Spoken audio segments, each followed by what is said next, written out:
Today I'm going to show you a quick video on how you can rename fields within the CRM. To do this you must be an admin, so you would go to the top right hand corner and select the admin section. Once here, scroll down to developer tools and hit studio. Once in this screen you would need to select the module that you would like to rename the fields in. For this example we are going to go to the accounts, and then once you're in this screen you would select fields. This is where all of the fields are displayed in the admin section underneath the accounts. So here you will see that we have a list of all of the fields that currently exist. For this example I'm going to rename the office phone to home phone.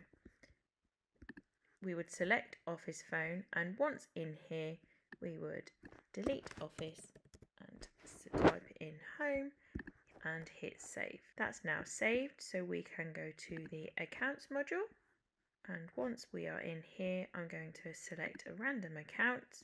Here we go. Home phone has been renamed from office phone to home phone. You can do that within any module, within any field. You're able to rename to your terminology. Really quick, really easy. Thanks ever so much.